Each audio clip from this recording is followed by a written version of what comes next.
네, 안녕하세요. 네, 저희 두 번째 뻔한 공간 두 번째 멘토님으로 모시게 되었는데요. 우선 간략하게 자기소개 부탁드릴게요. 안녕하세요. 제 이름은 이정민이고요. 러시아어를 전공하고 러시아어를 활용해서 여러 가지 일을 하고 있습니다. 네, 그럼 확인 체크를 위해 네. 러시아어로 방금 하신 문장 자기소개 부탁드릴게요. Здравствуйте. Меня зовут Нина. Я занимаюсь многими разными бизнесами, со знанием русского языка. Я хочу рассказать о своей жизни и работе сегодня. 끝난 거죠? 네. 네. 저는 러시아어를 할 줄 몰라서 일단은 저희가 오늘 이제 저한테도 생소하고 어떻게 보면은 다른 분들 이제 러시아어를 배우시는 분들이 조금씩 늘어나고 있는 것 같아요. 그래서 이제 그걸 통해서 직업을 선택하신 경로, 그 다음에 러시아어를 배우게 된 배경, 이런 걸 해서 한 10가지 정도를 질문을 드릴 거예요. 편안하게 답변해 주시면 될 것 같아요. 일단 첫 번째로 저희 이 언어가 많잖아요. 한국인들이 외국어를 선택했을 때 배울 수 있는 언어가 참 다양한데 그 중에 왜 먼저 러시아를 선택하게 되셨는지? 저는 일단 외국어를 어릴 때부터 잘 했어요. 다른 외국어도. 그래서 영어 이런 거에 관심이 많았는데 고등학교 때 중국어를 했었어요. 진짜요? 네, 중국어를 공부를 하다가 대학을 들어갔는데 중국어가 너무 재미가 없는 거예요. 내가 뭔가 뭔가 더 다른 거를 해보자. 좀 이제 제1 외국어가 영어, 그 다음에 중국어였다면 이제 제3 외국어를 해보자라는 생각에 고르다가 다 마음에 안 드는 거예요. 그냥 재미가 없을 것 같고 이상하게 그 러시아어에 끌리더라고요. 그냥 자연스럽게. 사실 큰 이유가 없었어요. 큰 이유가 없었고 지금 돌이켜 생각해보면 제가 언어학을 하고 싶었는데 언어학을 하려면 좀 이 러시아어, 즉 이 러시아어가 포함된 슬라브어 이런 게 언어학 연구에 도움이 많이 되거든요. 그래서 선택을 좀 하지 않았나 이런 생각이 들어요.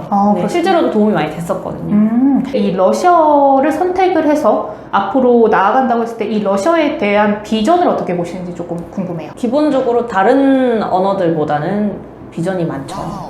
어떤 점에서 그럴까요?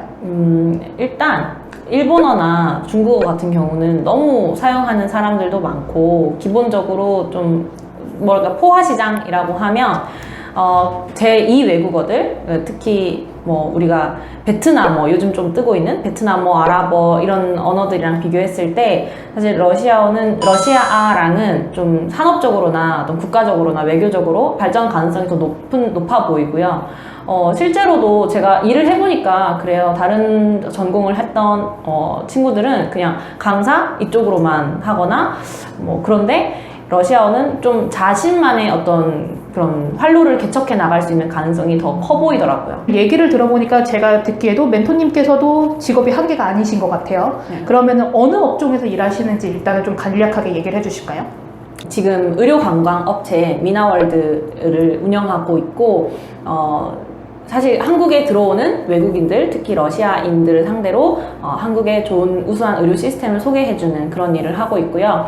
그거 이외에도 여러 가지 관광 프로그램들을 소개시켜준다든지 하는 그런 인바운드 관광을 하고 있고 그 이외에는 화장품 판매, 옷 판매 이런 쪽으로 또 사업을 하고 있고 그 지방에서는 지금 선박 설계 프로젝트에 참여를 하고 있어요. 그래서 국가 과제인데 국가 연구 과제에 참여해서 또 거기서 이제 전문 통역으로 활동을 하고 있고 지금은 그 안동에 있는 간호대학에서 또 학생들한테 의료 통역에 관련된 강의를 또 하고 있습니다. 선박 설계라고 하게 되면 사실상 그 선박 시스템에 대한 이해도도 필요할 것으로 저희는 추측을 해요. 혹시 이 선박 시스템이나 이런 시스템 원리 이해도에 대한 지식은 어떻게 습득을 하셨나요? 책이나 유튜브 같은 거를 많이 봤고 저희 같이 일하시는 직원분들이 대부분 다 설계 엔지니어들이세요. 그러면은 자주 그런 회의를 통해서 실제로 그냥 혼자서 배우는 게 많았고요. 되게 힘들었어요. 실제로 엄청 힘들고 많이 공부를 해야 돼요. 그럼 멘토님한테 알려주실 수 있는 멘토님이 사실상 없었던 거네요, 회사에서는? 없었어요. 네, 없었어요. 아무래도 이제 의료관광이라고 하면 사실 최근 몇 년 동안은 중국 고객들이 잘 많았다가 이제 서서히 그 고객들이 유럽 쪽으로 넘어가면서 러시아 고객분들이 상당히 많아진 걸로 저희는 알고 있어요. 그러면 이 러시아 시장에 맞춰서 대표님 회사만의 기획하고 있는 마케팅 전략이라던가 이런 게 있을까요?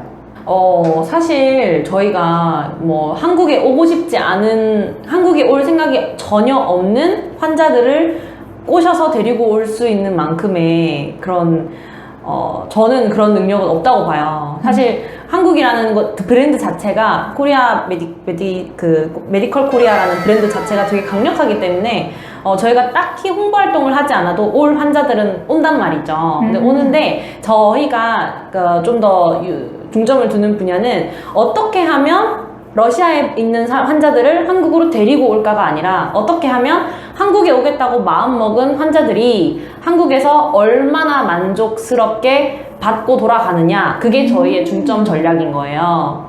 네, 그래서 유치를 하는 게 더 목표가 아니라 어쨌든 유치를 하기는 하거든요. 자연스럽게 들어오긴 하는데 그분들이 만족스럽게 하고 가면 그거는 사실 한국 전체 이 의료관광 시장의 파이 자체도 커지는 거고 저희 저희 업체의 그런 네임 밸류도 높아지는 거겠죠. 그러면 제가 지금 들었을 때는 사실상 뭔가 사람들을 끌어오는 이 영업 쪽보다는 그 이후에 고객 관리에 조금 더 네. 신경을 쓰시고 있다라는 걸로 네. 받아들여도 될까요? 네.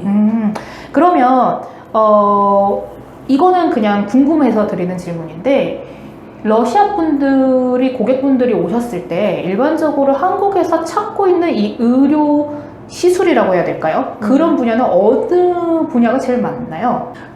러시아인들은 다른 국가랑 비교를 해볼게요. 다른 국가랑 비교를 했을 때 러시아는 중증 환자 비율이 높아요. 중증 환자 비율이 높고 뭐 우리가 알다시피 뭐 암, 종양 이쪽으로 많이 오시고 그거 말고는 건강 검진. 조금 제일 작은 파이가 사실은 성형, 이런 뷰티, 피부 이런 쪽이거든요. 그러면은 약간 중국하고 반대네요. 네. 중국인들은 사실 우리가 알기로는 중국인들이 한국에 와서 이제 이 의료 관광을 찾을 때 가장 큰 목적은 이제 성형. 근데 사실 그것도 조금 복잡한 게요. 중증은 한 번 왔을 때 돈을 많이 쓰잖아요. 그쵸. 그래서 이 매출액으로 따졌을 때 그런 비율인데 만약에 환자 수로 따진다면 뭐 뷰티 이쪽, 성형 이쪽도 무시할 수가 없죠. 그러면 실제로 이 의료관광업에서 종사하시는 분들이 러시아어를 사용하시는 비율이 어느 정도 될까요? 좀 많은 편인가요? 다른 국가에 비해서는 적은 편이에요. 그래서 대형 병원을 기준으로 하면 대형 병원에서 가장 많은 코디들은 이제 중국인, 영어권 코디들이 많고요. 그 다음에 요즘 뜨는 게 태국, 베트남이에요. 태국, 베트남, 동남아 쪽 코디들이 많고 사실 러시아는 그 아래인 거죠. 사실. 그러면은 사실 러시아어를 구사하셔서 이쪽 업종에 일하시는 분들은 사실 드물다고 봐야겠네요. 네. 그러면은 만약에 러시아 고객이 이렇게 대표님 같은 의료관광 컨설팅업 회사를 끼지 않고 직접적으로 찾으러 간다고 했을 경우에 그 병원에는 외국인, 그러니까 소위 말해 러시아 분이 계신가요? 러시아 성형외과 코디네이터나 뭐 러시아 뭐 병원에서 근무하시는 분이 계실까요? 간호사라든지? 그런 부분에서 러시아어권 환자들은 이 의료 에이전시가 필요한 이유인데요. 보통 찾을 수가 없어요. 정말 대형 병원, 즉 대학병원이나 우리가 이름만 들어도 아는 탑3 강남 성형외과 그런 큰 통짜 건물이 있는 그런 곳들을 제외하면 러시아어로 의사소통이 가능한, 그러니까 응대가 가능한 병원이 잘 없어요. 그렇다면 어떻게 보면 선택지가 줄어들어요. 그러면 그 말은 어떻게 보면 러시아어를 준비하는 친구나 혹은 취업생들 혹은 이 언어를 활용해서 이직을 생각하는 분들이 생각했을 때는 내가 뛰어들 만한 시장이라고 볼 수가 있는데 그렇죠. 그러면은 그런 분들이 뭐 언어 자격증이라던가 뭐 필요한 자격증이 있을까요? 기본적으로 강남에서 예를 들어서 뭐 성형외과나 그런 대학병원이나 그런 대형 병원에서 코디네이터를 채용할 때 원어민처럼 구사하는 분들을 선호해요. 그래서 보통은 고려인들이 많이 계세요. 고려인들, 유학파 이런 분들이 많이 계시는데 순수 국내 의료진파로서 저는 의료 코디네이터 자격증을 취득하시거나 아니면 좀 이쪽으로 더 경험을 더 많이 쌓는 게 되게 중요한 것 같아요. 의료 코디네이터 자격증도 물론 좋겠지만 사실은 이 말에서 환자한테 이렇게 말을 잘해서 환자를 설득하고 뭐 그 어떤 신뢰성을 주는 것보다는 정말 좀 이거는 되게 서비스업이어서 말보다는 좀 더 중요한 것들이 많거든요. 사람을 대하는 방법이라든지 말을 하는 방식이라든지.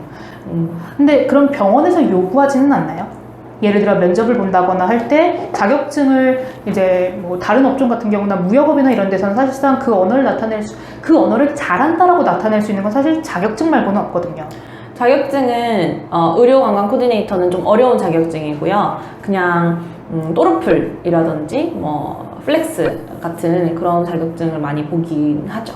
그러면은 만약에 지금 이 의료 코디네이터가 굉장히 어려운 자격증이라고 얘기를 해주셨는데 그러면 만약에 이쪽 업종을 준비하는 친구들이 의료 코디네이터 자격증을 따기 어렵단 말이에요. 그러면 그 외에 다른 방법으로 이쪽 자격증을 대신할 만한 그런 스킬이 있을까요? 있어요. 그 실제로 의료 코디네이터 자격증만큼의 그 인정을 해주는 게요. 이 의료 관광 또는 이제 의료 병원이라든지 의료 단체라든지 그런 곳에서 2년 이상 경력을 쌓으면 의료 코디네이터 급의 자격이 주어져요. 실제로.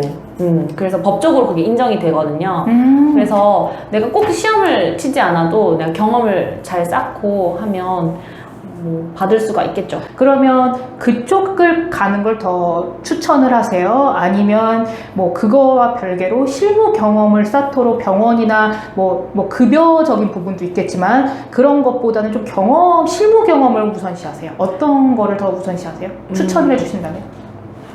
사실 그거 둘 중에 아무것도 중요하지 않고 사실은 가장 중요한 건 언어 능력이거든요. 내가 얼마나 언어를 잘 하는지가 중요한데 그 잘하는 것을 내가 코디네이터 자격증으로 인정을 받고 싶다면 자격증을 따는 것이 맞고 실무를 난 들어갈 수 있다라고 하면 실무를 들어가는 게 맞는데요. 제가 정말 러시아어를 정말 잘하고 원어민처럼 하시는 분들은 그냥 실무에 바로 투입을 시킬 수 있다고 봐요. 근데 그렇지 않는 분들은 의료 코디네이터라는 그 좀 체계적인 교육이 있잖아요. 그 교육 과정을 밟고 나서 현장에 들어오는 게 훨씬 더 본인에게도 좋을 것 같아요.